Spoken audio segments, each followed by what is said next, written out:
안녕하세요. 율럽TV입니다. 오늘 원더우먼 13회는 조연주의 할머니를 치고 간 뺑소니범의 정체가 밝혀졌습니다. 그 범인은 바로 한성애였죠. 한성애는 한주 패션 공장 인근에서 조연주의 할머니를 차로 치게 됩니다. 곧바로 자신의 아버지인 한영식에게 도와달라고 전화를 건 한성애는 그 자리에서 공장에 불이 난 것을 보게 되죠. 그렇다면 이제 궁금한 점이 한 가지 생깁니다. 과연 공장의 불은 누가 지른 것이며 이 사건에 누가 연관이 되어 있는 걸까요? 그럼 이 사건에 대해 하나하나씩 정리를 해보도록 하겠습니다. 먼저 한성애는 중요한 거짓말을 하고 있습니다. 조연주의 할머니를 친 한성애는 아버지에게 전화를 걸며 큰아버지가 장부 때문에 공장에 오신다는 이야기를 듣고 공장으로 가는 길에 사람을 쳤다 라고 말했습니다. 그러나 한성애는 분명히 공장에서 나오는 길에 할머니를 쳤습니다. 그리고 한성애는 엄청 큰 일을 저지른 듯이 울먹이며 운전을 하고 있었죠. 즉, 한주 패션 공장에서 무언가 큰 일을 벌인 것은 분명합니다. 그런데 공장에 불을 지른 사람이 한성애는 아닐 것으로 보여집니다.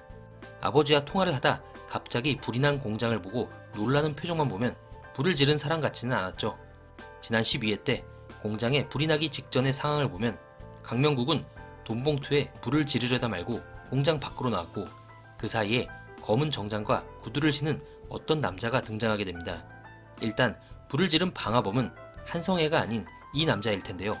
정장 입은 실루엣만 봐도 왠지 이 남자는 현재 한성애의 비서인 정도우일 듯합니다. 즉, 불을 지른 방화범은 정도우인 거죠. 그런데 이 당시의 정도우는 한성애의 비서가 아니었습니다. 비서였다면 한성애가 차를 직접 운전했을 리가 없었겠죠. 그렇다면 정도우는 당시 한성애의 아버지인 한영식의 비서였을 것으로 보입니다.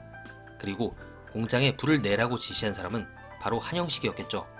한영식은 한성애가 공장에 불이 난다고 이야기하자마자 큰아버지가 죽었는지부터 먼저 물었습니다.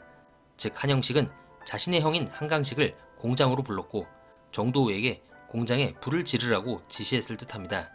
그리고 자신은 회사에서 김이사에게 심부름을 시키며 자연히 알리바이를 확보하게 된 것이죠. 그런데 여기서 이상한 점이 하나 더 있죠. 왜 한성애가 울먹이며 공장에서 나왔을까 하는 점인데요. 이 부분은 한승욱의 아버지가 탈출 흔적도 없이 바른 자세로 죽어 있었다는 점에서 설명이 될 듯합니다. 탈출 흔적도 없이 시체가 바른 자세였다는 건 이미 죽은 시체 또는 죽기 직전의 상태에서 그 위치로 옮겨졌다는 말이죠. 한성애는 이미 공장에서 큰아버지를 만났고 한주 패션의 장부를 확인하려는 큰아버지에게 큰 상해를 입혀 사망에 이르게 한 것으로 보입니다.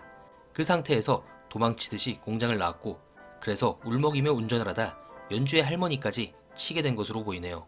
다시 정리를 해보면 한성애는 한주 패션 공장에서 큰아버지인 한강식을 만나 장부 문제로 다투다 한강식에게 큰 상해를 입히고 도망칩니다.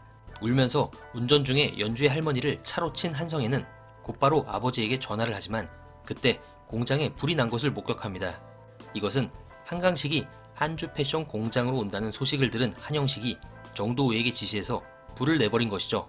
즉, 한강식과 조연주 할머니의 살인범은 한성애, 공장 방화는 정도우, 그리고 방화 및 살인 사주는 한영식, 이렇게 정리해 볼 수 있겠네요.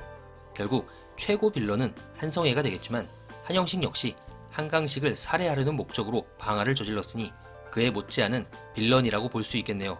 그럼 저는 14회 시청 후 리뷰로 다시 찾아뵙겠습니다. 감사합니다.